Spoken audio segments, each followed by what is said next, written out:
Channel வியூவர்ஸ்க்கு வணக்கம். இன்றைக்கி நம்ம வெர்டெக்ஸ் ப்ரெசன்டேஷனில் குழந்தை இருக்குது அப்படின்னா என்ன அர்த்தம், இந்த டைமில் குழந்தையோட வளர்ச்சி எப்படி இருக்கும், நார்மல் டெலிவரி தான் நம்மளுக்கு இதில் ஆகுமா இல்லை சிசேரியன் ஆகுமா அப்படின்றத பற்றி தெரிஞ்சுக்கலாம்.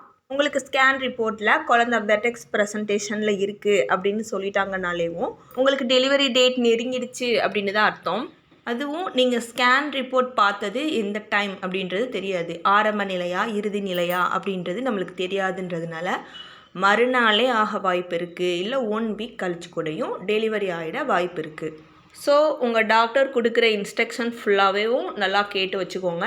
உங்களுக்கு ப்ளசண்ட்டாக, அதாவது நஞ்சு கொடியில் எந்த ஒரு பாதிப்பும் இல்லை, குழந்தையும் நல்லபடியாக இருக்குது, கொடி சுத்தலை, தைராய்டோ பிபியோ ஹெச்பி லெவலோ எதுவுமே உங்களுக்கு எந்த ஒரு ப்ராப்ளமும் இல்லாமல் இருக்குது, அதே மாதிரி ப்ளசண்ட்டாக கூடயும் ஆன்டீரியர் போஸ்டீரியராக இருக்குது அப்படின்னா 100க்கு 100% உங்களுக்கு நார்மல் டெலிவரி தான் ஆகும்.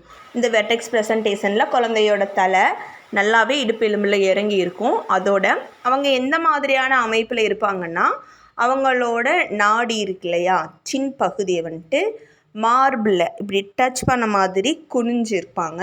அதாவது குழந்தையோட உச்சி பகுதி இருக்கு இல்லையா, தலைப்பகுதியில் அந்த இடம் வந்துட்டு நல்லா நம்மளுக்கு தெரிகிற மாதிரி இருக்கும் ஸ்கேன் ரிப்போர்ட்டில். அந்த டைமில் தான் நம்மளுக்கு வெர்டெக்ஸ் ப்ரெசன்டேஷன் அப்படின்னு சொல்லி கொடுத்துருப்பாங்க. தலைப்பகுதியில் இந்த உச்சி பகுதி தான் நல்ல கனமான ஓடுடைய பகுதி அப்படின்றதுனால அந்த பகுதி வந்துச்சு அப்படின்னாலேவும் நம்மளுக்கு ரொம்ப ஈஸியான டெலிவரியாக இருக்க போகுதுன்றது தான் அர்த்தமாக இருக்கும். அதாவது இதை நம்ம செப்பாலிக் ப்ரெசன்டேஷனோட அடுத்த ஸ்டேஜ் அப்படின்னு கூடயும் சொல்லலாம். இந்த டைமில் குழந்தைங்க இன்னுமே இடுப்பெலும்பில் நல்லா கீழே இறங்கி இருப்பாங்க அப்படின்றதுனால நம்மளுக்கு எப்போ வேணால் டெலிவரி நடக்க வாய்ப்புகள் இருக்குது. தேவையான பொருட்கள் எல்லாம் கரெக்டாக எடுத்து வச்சுருக்கீங்களா அப்படின்றத செக் பண்ணிக்கோங்க. நல்லா நிறைய நேரம் நடக்கணும். சுடுதண்ணி நல்லா இடுப்பில் ஊற்றிக்கோங்க. ஃபுட் நல்லா பிரித்து சாப்பிடுங்க. நிறைய கேப் விட்டு நீங்கள் நல்லா செரிமானம் ஆகக்கூடிய ஃபுட்ஸ் எடுத்துக்கோங்க. டெலிவரி உங்களுக்கு இப்போ ஆக போகுது அப்படின்னா என்னென்ன சிம்டம்ஸ்லாம் இருக்கும் அப்படின்றத பற்றி கூடயும் தனியாக ஒரு வீடியோ போட்டிருக்கேன், அதை பார்த்து தெரிஞ்சுக்கோங்க. அதே மாதிரி பொய் வலிக்கும் உண்மையான வலிக்கும் உள்ள டிஃப்ரென்ஸும் போட்டிருக்கேன். இதை நீங்கள் தெரிஞ்சுக்கிட்டிங்கன்னா இப்போ ஹாஸ்பிட்டல் கிளம்பலாமா வேணாமா அப்படின்றதும் உங்களுக்கு கண்டுபிடிக்க கொஞ்சம் ஈஸியாக இருக்கும்.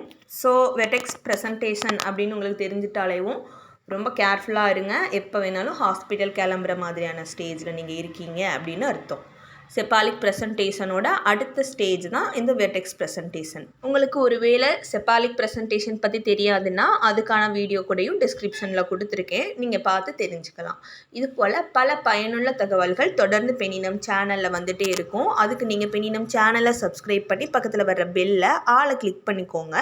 அது அடுத்தடுத்த பதிவுகளை உடனே உங்களோட மொபைலுக்கு தேடி கொடுத்துடும். தேங்க்யூ.